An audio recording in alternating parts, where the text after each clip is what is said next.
Ma całe 45 koni mechanicznych mocy. Do setki przyspiesza w ponad 19 sekund. Ja nazywam się Juliusz Szalek, a to jest kanał Auto Made in China. I pewnie zastanawiacie się teraz, co na naszym kanale robi Dacia Spring. Jak to co? To jest najtańszy samochód Auto Made in China. Auto przeszło niedawno facelifting i właśnie dlatego jest takie ładne. Rozmiarowo nic się nie zmieniło. Zmieniły się jednak też napędy. I teraz ważna informacja. Ten konkretny egzemplarz Daci ma zdecydowanie mocniejszy silnik. To aż 65 koni mechanicznych. I żeby sprawdzić przyspieszenie, kupiłem specjalnie to urządzenie. A rym wyszedł przypadkowo. No dobra, ale przecież Daci Spring nikt nie kupuje dla jej osiągów. Nie dla przyspieszenia, a dla funkcjonalności. To wyjaśnijmy, o co z tą chińskością w Daci Spring chodzi. Dacia wymyśliła sobie, że stworzy małe, miejskie, tanie auto do carsharingu, czyli nie do zakupu indywidualnego, a do wynajmowania. A jako, że produkuje joint venture samochody w Chinach, no to zwróciła się do swojego chińskiego partnera. Ten z kapelusza wyciągnął model EX1, Dongfeng EX1. Dacia, długo się nie zastanawiając, przekleiła swoje znaczki i tak powstała Dacia Spring. Co więcej, auto na tyle spodobało się Francuzom, że Dacia postanowiła je normalnie sprzedawać. No i wtedy się zaczęło, że zbyt plastikowa, że zbyt słaba, że zbyt wolna. No to trzeba było zrobić facelift. No to zmieniono. Teraz po faceliftingu są kompletnie nowe i bardzo ładne reflektory, a światła są tutaj. W międzyczasie pojawiło się nowe logo, a w Dacia Spring pojawił się nowy zderzak z taką ładną aplikacją, czyli wzorkiem, no i dodatkowo z oznaczeniem mocy. W tym przypadku to 65 koni mocy, Electric Powertrain. Pojawiły się oczywiście modne osłony plastikowe, ale progu już nie ma. To jest naklejka. Modne osłony pojawiły się też z tyłu, a rozmiar koła też chyba jest modny. To 165 na 65, uwaga, 15. Zamiast relingów jest przetłoczenie na dachu i ładny słupek C z napisem Spring. No i tył, chyba najładniejszy w całym samochodzie. Z nową blendą, napisem Dacia, ładnym reflektorem i takim samym dzyndzelkiem do otwierania tylnej klapy. I w sumie nikt by się tym przyciskiem nie przejmował, gdyby działał poprawnie. Swoją drogą mógłby być tutaj schowany. A działa? Przyciśnięcie raz wcale nie otwiera klapy. Trzeba przycisnąć i od razu pociągnąć. I wtedy klapa się otwiera. Pojemność bagażnika może i robi wrażenie. To 308 litrów. Ale to wcale na te 308 litrów nie wygląda. Już wam mówię dlaczego. Żeby osiągnąć pełną pojemność bagażnika, trzeba wyciągnąć tę półkę. Trzeba wyciągnąć tę przegródkę, która w zasadzie fajnie organizuje bagażnik, ale nie wiadomo po co jest. Trzeba znowu wejść do środka. Złożyć oparcie tylnej kanapy, które nie jest dzielone, jak widzicie. O, jakiś pruszek. No i teraz wygląda to na 308 litrów. Dodatkowo pod podłogą jest kolejna przegródka, która wypełnia miejsce na koło dojazdowe. No i teraz, no to jest bagażnik. A jeśli mamy do czynienia z samochodem elektrycznym, no to z pewnością ta przegródka może się przydać na przykład na przewody do ładowania. Nie, przewody są we franku, czyli z przodu. No, Franek, wyłaź. No, jest Franek. I to jest dostępny za dopłatą bagażnik idealny na kable. Swoją drogą właśnie pod maską widać całe wnętrze tego samochodu i staranność montażu oraz jakość wykończenia. No, te wszystkie plastiki nie należą do najlepszych.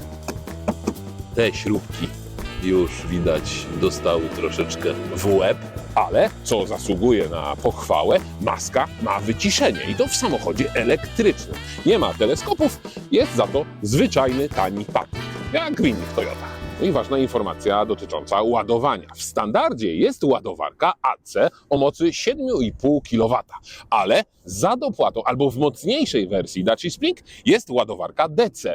Więc jeśli nie kupicie sobie 65-konnej wersji, no to musicie wyłożyć 2500 zł, żeby mieć gniazdo CCS. I dopiero wtedy będziecie mogli ładować swojego Springa prądem o mocy 30 kW. A dobra wiadomość jest taka, że w przypadku CCS-a, czyli szybkiego ładowania, są momenty, że nawet moc ładowania jest większa niż deklaruje producent. Bo teoretycznie to 30 kW, a praktycznie 33,7. No brawo, Dacia!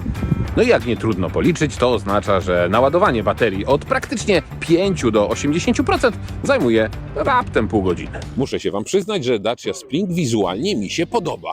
Śmiesznie wygląda z boku, bo zobaczcie, jak wysoko jest podniesiona na tych 15.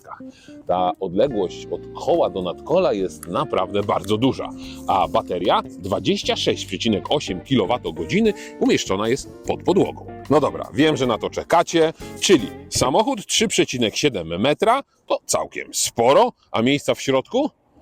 No tak, miejsca w środku jest tyle, ile być może. Czy ja tutaj się zmieszczę? Jak ja mam to zrobić bez silnego, który zostawił mnie na kilka odcinków i muszę radzić sobie sam, ale ten kadr to ustawił mi silny. Jak to zrobić, żeby pokazać wam, ile tutaj jest miejsca i czy w ogóle wejdę i się zmieszczę do tyłu? No więc wsiadam, moi drodzy. Wsiąść, wsiadłem. Nad głową mam całkiem sporo miejsca.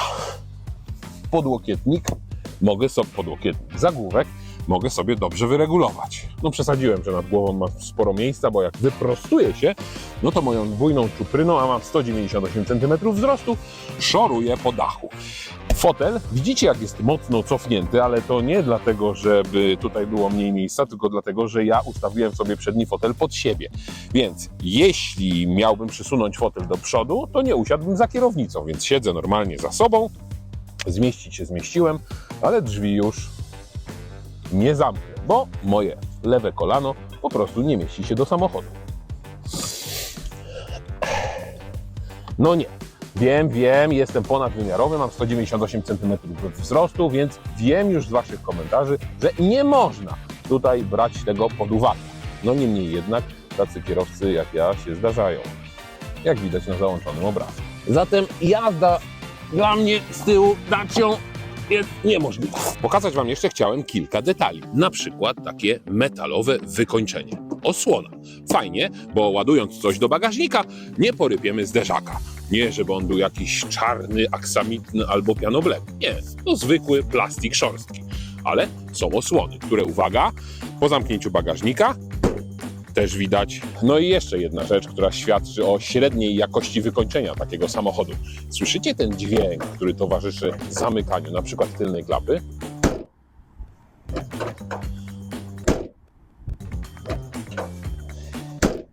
Albo dźwięk zamykanych przednich drzwi.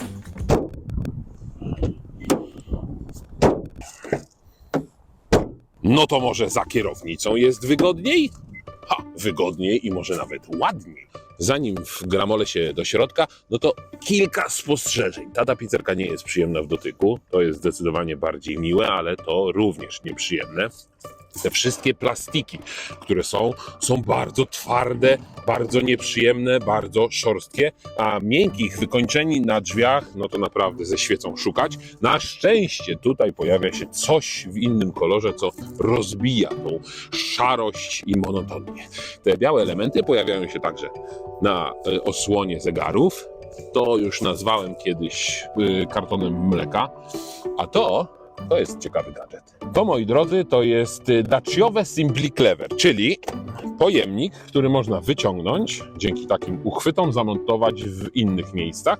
Co więcej, w takim schowku są też inne gadżety pochowane, jak na przykład latarka. No i chyba nie muszę dodawać, że w takim samochodzie klimatyzacja jest manualna, ale znacznie gorsze jest to, że umiejscowienie pokrętła do zmiany temperatury jest nieszczególne, bo trzymając nogę na gazie, za każdym razem, i to naprawdę jest irytujące i można oszaleć, zmniejszam temperaturę, przez to w tym samochodzie wieje chłodem.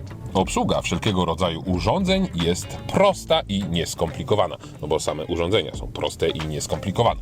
Po lewej stronie kierownicy mamy tempomat. Nieaktywny, normalny. Mamy też tryb jazdy, albo limiter, albo właśnie tempomat. Mamy system, który utrzymuje samochód w pasie ruchu, a tak naprawdę stara się to zrobić. Po prawej zaś stronie kierownicy mamy przycisk do zmiany widoku zegarów przed nami. Położenia i ustawienia są dwa, jeden, drugi, ale możemy też wywołać takie pole z widokiem zasięgu, dystansu, zużycia, no i coś w rodzaju menu początkowego. Mamy też asystenta głosowego. Hej Dacia? Hej Dacia? Hej Dacia! Z kolei ekran centralny to centrum dowodzenia wszystkimi ustawieniami. Proszę bardzo, możemy spojrzeć sobie i podejrzeć, jak przepływa aktualnie energia. Samochód jest napędzany tylko i wyłącznie na przednie koła, więc ten podgląd jest średnio przydatny. Mamy program do ładowania, ale on jest nieaktywny. Mamy wreszcie baterię i w łatwy sposób możemy ustawiać sobie, do jakiej pojemności ta bateria ma być naładowana. Mamy ustawienia i na przykład to ustawienie to jest dźwięk ostrzegawczy dla pieszych. I w zasadzie tyle. W pojeździe mamy na zewnątrz dostęp, witamy, wycieranie, bla bla bla, kabina, ekran, edycja widgetów, ciśnienie powietrza w oponach. Super, naprawdę bardzo dużo funkcji, ale ciekawe są funkcje, jeśli chodzi o asystentów jazdy. Dlaczego to jest ciekawe? Renault wymyśliła, przecież Dacia należy do Renault, że można te wszystkie systemy, które uprzykrzają życie współczesnym kierowcom, wyłączyć. I to w bardzo prosty sposób. Jaki? Wystarczy stworzyć program Perso, wystarczy stworzyć do niego jeden przycisk, skonfigurować sobie dokładnie, jakie systemy mają działać, a jakie nie, i za każdym razem, gdy wsiądziemy do samochodu, wystarczy włączyć ten przycisk i tryb Perso. Przyznacie, że to genialne w swojej prostocie, bo przecież tych systemów, które brzęczą i piszczą, jest całe mnóstwo. To choćby monitoring prędkości, to choćby monitoring naszej koncentracji, to choćby wreszcie monitoring samochodu na pasie ruchu.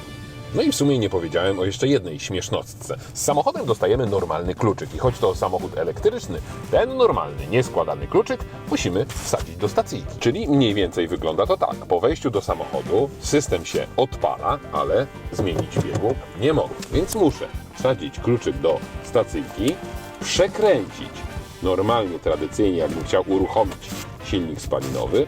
Wtedy pojawi się tutaj komenda ready i dopiero teraz mogę wybrać bieg. Jak dla mnie level komplikacji 110. Ale jeszcze ciekawiej jest, jeśli chcemy wyjść z samochodu. Musimy zmienić na N, wyłączyć samochód i wyjść. I jeśli nie zaciągniemy ręcznego, to samochód będzie się toczył. Więc moi drodzy, pamiętajcie. Ręczny. Z ciekawych rzeczy warto jeszcze wspomnieć, że obsługę radia mamy tutaj za pomocą osobnego joysticka, ale ten ekran możemy także wyłączyć tym przyciskiem, a zrobić głośniej, ciszej tymi guziorami. No jakby ktoś pytał, oczywiście Apple CarPlay, Android Auto, wszystko to jest, także bezprzewodowo. Jak niepodległości będę bronił idei małych, tanich, miejskich samochodów, bo przecież to jest samochód do miasta. No tylko kłopot w tym, że w Dacia Spring naprawdę trzeba pójść na wiele kompromisów. To jest samochód, który kupujemy bardziej racjonalnie niż emocjonalnie, bo emocji, przynajmniej z jazdy, tutaj nie ma. No i patrząc po wykończeniu wnętrza, choć jest lepiej po faceliftingu, też tutaj jakości nie znajduje. Do 50 km na godzinę ten samochód jeszcze jako tako jeździ, ma jako taką dynamikę. No ale powyżej 50 km na godzinę robi się naprawdę niebezpiecznie, robi się naprawdę kalendarzowo. Nie chcę też powiedzieć, że ten samochód jest niekomfortowy. Nie, to zawieszenie jest wystarczające na miejskie drogi i na miejską prędkość.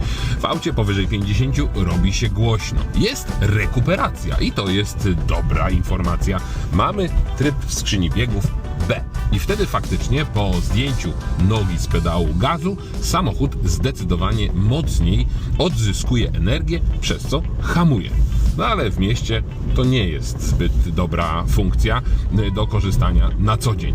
Bardzo upierdliwa jest obsługa dźwigni zmiany biegów. Trudno znaleźć tutaj N, trzeba się tego nauczyć, nie działa też to szybko. Pełen gaz i lecimy. Słabsza wersja o mocy 45 koni mechanicznych przyspiesza do setki w 19,1 sekundy. Ta mocniejsza prawie o 6 sekund lepiej, to 13,4. No a jak będzie w rzeczywistości? Długo to trwa, nie wiem czy nam to się uda. Na razie mamy 95, 97, no tak, a może to licznikowe? Chyba nie za bardzo, bo to cały czas jest taka prędkość lipna. No i co? No i nie można oczywiście nie zauważyć pojawiającej się konkurencji. Do momentu, kiedy konkurencji elektrycznej w tym segmencie nie było, no to Dacia Spring mogła jeszcze cieszyć oko, mogła jeszcze wydawać się rozsądna, ale na horyzoncie pojawił się Leapmotor T03, którego test możecie obejrzeć sobie klikając tutaj. To samochód, który jest lepiej wykonany, ma lepsze parametry, jest mocniejszy, ma większą baterię i w standardzie mocniejsze ładowanie DC.